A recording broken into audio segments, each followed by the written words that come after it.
Hi there, my name is Vivian White, and I am the Director of Free Choice Learning at the Astronomical Society of the Pacific here in San Francisco, California. I'm going to talk today about amateur astronomers engaging a new generation of students, and I want to start by sharing my screen. I hope you all can see this. Thanks for joining me today. I hope this is of interest to you, and look forward to hearing feedback and getting to talk with you in person. So I think I have the best job in the whole world. I work at the Astronomical Society of the Pacific. We've been around for about 135 years. We are a nonprofit astronomy education organization. And I get to work with the NASA Night Sky Network. We're a group of 400 astronomy clubs across the US, and our member clubs engage about 20 events per day all over the US. It is my joy to be able to work with them. I also help to run the Eclipse Ambassadors Off the Path program, and that has been one of the joys the last 2 years of my life. And we are engaging about 500 communities off the path of the upcoming 2024 eclipse. So I want to just take a moment to recognize and honor that I live on the precious and stolen lands of the Ohlone people who are still here today. And I encourage each of you to contribute to the rematriation of the land through the land back movements of the indigenous people in your area. I put a link in my paper if you want to learn more about it. All right. So thank you. The work that I want to present today is part of a NASA grant that was funded back in 2021. And the lead funder for that, the lead organization was the SETI Institute. And the Girl Scouts of Northern California were partners with us. It was an amazing grant where we created space science badges at all different levels for girls. We connected Girl Scouts with amateur astronomers and museums and planetariums in their area. And we just built great girl experiences in astronomy. So I want to give a shout out to my partners with that, especially Teresa Summer, who created many of these slides I have just borrowed, and also Pamela Harmon, who was the PI on this, and Jean Fahey and Jessica Henricks, who were our great partners at Girl Scouts of Northern California. Thank you to everyone who was a participant in that. The part that I worked on is the amateur astronomy piece of we know very well, like I said, 20 events a day across the country. Amateur astronomers in the US and around the world volunteer thousands of hours every month, directly interacting with informal learners of all ages. And I consider myself an amateur astronomer. We love to share this celestial awe and knowledge with the people in our communities. We contribute to public awareness of major sky events, from meteor showers to eclipses, and from guerrilla sidewalk astronomy all the way through to serious scientific lectures. We act as a bridge between an interested public and professional astronomers. For very little more than just hearing the joy and ooh and ah at a peek through our telescopes, we share the wonder of the night sky, and we continue to do so in this delightful hobby for many, many decades. I will say that in the US as well as in the UK, I've got research that is referenced here in the paper. Amateur astronomy clubs also skew older and whiter and maler. Their members on average are over 50 years old and more than 80% male in most estimates. In addition, astronomy clubs outside of major metropolitan areas are predominantly white, and their members are more affluent and hold more traditional education on average than their community. These demographics closely mirror other hobbyist organizations, from beekeepers to homebrewers, but I will argue that amateur astronomy places this huge emphasis on outreach, and that adds a particular importance to our public engagement style. So I want to talk a little bit about that. And we're not, most amateur astronomers are not trained educators, but there are some small things that we can do to make our outreach more accessible to the general public. And I'm going to talk about a few things that we can do. The reason I think that many of these astronomy enthusiasts are older is because many fell hard for the night sky during the Apollo space race. It was an exciting time in the US and around the world. School systems and communities at that time in the 1960s were radically different than they are today. Here in the US, we had either constitutionally or socially imposed segregation. There were strict gender and class roles enforced from the 1950s and well through the 70s. The educational philosophies of the time placed a necessary emphasis on memorization and following directions, and it prepared students to enter a mechanized workforce. For many reasons, less than half of students graduated high school.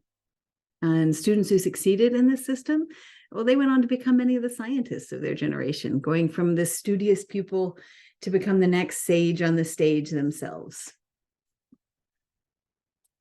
I just want to take a minute. I don't know if any of you have ever tried out the Draw a Scientist activity between 1966 and 1977. Social scientist David Chambers asked almost 5,000 elementary school students, mostly from Canada and the US, to draw a scientist. And this is what they drew. Only 28 out of the nearly 5,000 students drew women. And there's a reason for that, right? And it's changing. Now at age 6, girls will draw about 70% of the scientists that they draw are women. But I want to caution that this proportion flips around the ages of 10, 11. And by 16, they are back to drawing. The young women draw about 75% of the scientists as men. So there is still this preconceived notion, this bias that we have thinking about astronomers as men. And there's a reason for that, because that is who have traditionally been the astronomers in our community. But today, society and schools are both reflecting different values, right? An emphasis on student-centered learning, these critical thinking skills and active engagement, creative problem solving, they all create an environment where more students are able to succeed. In addition, we have this emphasis on science and technology and math, engineering, that's the STEM subjects. They reflect the current need to prepare students for this technology-driven world, which is different than the world that many of the amateur astronomers came into. With better encyclopedias right here at our fingertips, right, than the best school libraries could contain 50 years ago, memorization is no longer paramount, and critical thinking is the skill that students are needing to cultivate. So students expect a more engaging curriculum beyond just textbooks and multiple choice tests. This stage has changed. But the thing that hasn't changed is the curiosity. This inspires connection and interest in astronomy, and that remains the same. So rather than lament this shift away from this rigorous, rigid single path of here's how we get to be a scientist, let's embrace these differences and learn from each other with genuine curiosity. Even if we don't always understand each other, if we bring a mindset of curiosity to the table, we'll go much further. If we have a goal as amateur astronomers of inspiring a broad range of interested people to engage in astronomy, it can really change the way we do outreach. Young visitors to the telescope often will have their phones out. This can absolutely ruin your dark adapted eyes. And if you are at a dark site and visitors need to know that, that is something that you could absolutely make sure to tell them beforehand. But if you are on a school playground or a city sidewalk or having a laser light show, for example, or fireworks, the mission of your public outreach is not to show the dark nebulas that we love to see on a very, very dark night, but it's instead to reach a broad audience. What if that young person who had their phone out was attempting to tell her friends how cool it was and that they should all come and see through this telescope? If you chastise them for having their phone out and bringing light close to your telescope, that is not going to be the welcoming message that we hope to give to the next generation. I just want to take a minute and say that the astronomers of this past century, they have been so innovative. They are groundbreaking. They made these discoveries that inspire all of us. However, they were not inherently smarter than everyone else in the room. The demographics of these Western scientists reflect not intelligence, but access to education, to instruments, to the time that the majority of the population was absolutely not afforded. It also reflects generations of gatekeeping in the sciences, both intentional and not. And we are lucky enough to live in the time where we can change that. So here is my invitation to you. Here's my challenge to you.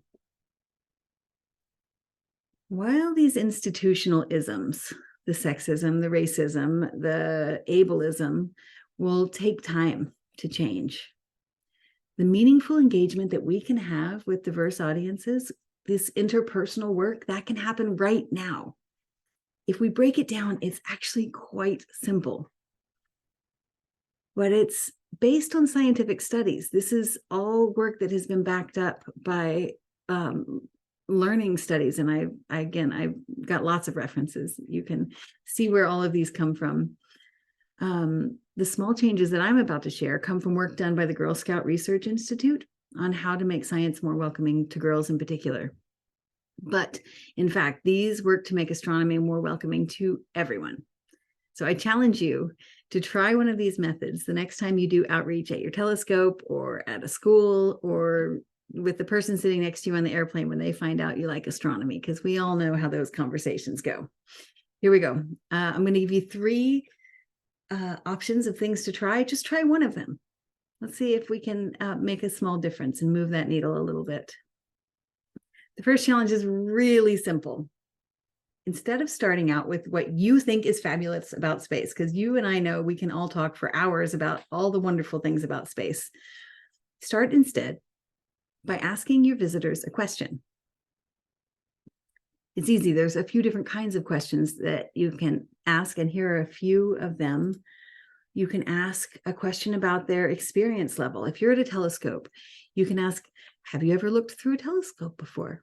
This allows them to share something about themselves, and it gives you a better idea about where to start a conversation. It also reduces the risk that we're going to make assumptions about a person based on what they look like, on their age, gender, or race. We all have biases, and this is just based on lived experiences. They're important to recognize, but what's even more important is what we do with them. So let's think about how to level the playing field for everyone walking up to the telescope. Instead of assuming what they know about the night sky or the solar sky, let's ask them first. So one kind of question you can ask is about their experience level. You can also just ask questions that make connections. See if they have seen a space movie, or what their favorite planet is and why, or what their favorite subject is in school. You can make connections to pretty much anything with astronomy, which is lovely. You can also ask questions that are a call to engagement. Hey, I'm not going to assume you're interested or not interested. I will invite you, and if you're interested, you can come and check out what I'm seeing through the telescope, or ask again what you like best about the night sky. Being out at night can be really exciting, especially to young people. All right, so your first invitation is to ask a question. That's easy, right? We can all do that. And it actually makes our job a lot easier to know where to begin. The second thing I'm going to offer is I think that it's important to sprinkle stories into your science outreach. So the invitation is to learn a new story. Here it is. We all know about Hubble and Newton and Einstein. They made these incredible contributions to astronomy, and their names have gone down in history. We're also slowly beginning to honor these others who made contributions, huge contributions, Chandrasekhar and Leavitt and Rubin. These stories are very important as well. And they show that many different people are important in doing astronomy. I challenge you to think of a story, some kind of outreach that you do regularly, and find someone new, a woman or an underrepresented person in astronomy, to include in that story. I'll give you an example. When I show Saturn's rings, I now tell the story of the queen of the rings, Dr. Carolyn Porco, who led the imaging team on the Cassini mission. It's very simple to drop into a conversation because of her fabulous name, the Queen of the Rings. That's her nickname. But she and her team took images of Saturn with the Cassini orbiter and brought us so much new information about this amazing planet.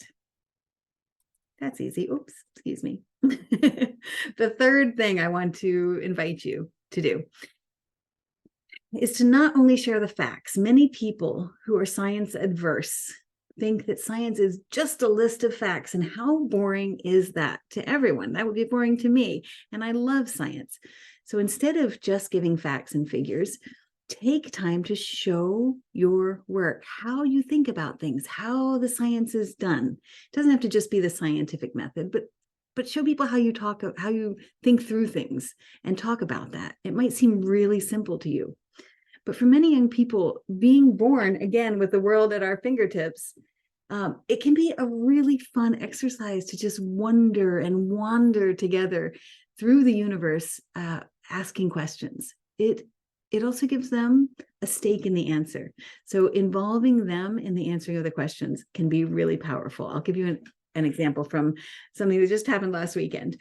I was on a walk with a friend the other night, and the moon was gorgeous. It was just after full moon, and it was coming up on the horizon, and it just looked huge. And she asked me how far away it is. Now, these are questions we get often as amateur astronomers, and I use that number all the time in my work. But do I have it committed to memory? Not really. I kind of have a general idea of how far it is. When I'm using it for work, I look online for the exact numbers.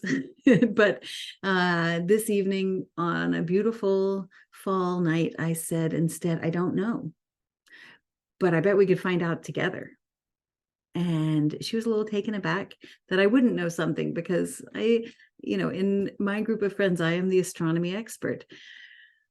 But instead, I talked out my reasoning. I said, I know that if you lined up about 30 Earths between the Earth and moon, that's how far apart they would be. So let's think about this. Do you know how wide the Earth is? And we thought about it for a while, and we talked about it as we walked, and she knew how wide the US was.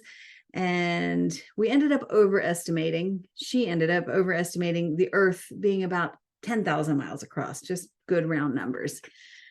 Forgive the miles here. I know many of you do not use miles. Most people on Earth do not use miles. But if I had used kilometers, you would have even understood less, because it's really important to speak whatever language your audience understands. So if the Earth is 10,000 miles across, that would put the moon around 300,000 miles or 500,000 kilometers away. Now, is she going to remember that number? Probably not. We had been drinking, so definitely not. And also, neither one of us have a real concept of the distance of hundreds of thousands of kilometers or miles. What she wanted to know, though, was how close is the moon to us, right? And giving that visual, allowing her to imagine 30 Earths in a line, gave her a much better idea than any number ever could. So you'll get lots of interesting questions. You will not always know the answer. I want to make sure you know that it's okay to say, I don't know. It's also okay to be wrong and follow up the next day with a text, because the moon is actually closer to 400,000 kilometers away, not 500,000 kilometers. But what she understood that night is how I might, or how she might, figure something like that out. And this is something we all did learn in school, how to show our work. If you don't know something, that's okay too. You can also always look it up. And sharing with someone how you could find reliable information can even be more helpful than giving just the answer. So I want to encourage you. One of my mentors, Andrew Fracknoy, tells about how it's this move from being the sage on the stage that many of us grew up with in college, in elementary school, to being a guide on the side and allowing people to figure things out. When people feel that you are genuinely listening to them and want to understand, they're going to be more open to learning. So again, I just invite you to try one of these techniques the next time you do outreach. Ask a question. Learn a story about someone new. This representation really matters, and it's important for people to hear. And show your work. They're not rocket science, and they're a lot of fun to actually try. There's a ton of research on this topics. Like I've said, I'm including links in the accompanying paper. We've also created a series of 5 short videos. These are all under 5 minutes that share some simple tactics for making astronomy more welcoming. Again, these are aimed at engaging girls, but the processes work well for anyone who feels left out of the science field. I want to encourage you, this is urgent. Unless we are more welcoming, that landscape of astronomers and physicists is not going to change. It is up to us to make sure that everyone feels welcome to astronomy. And it's just not rocket science. We can do this. I want to thank you so much for spending this time with me, and I hope you try one of these. If you do, feel free to send me an email and let me know how it went. I would love to hear how it works for you. Thank you so much.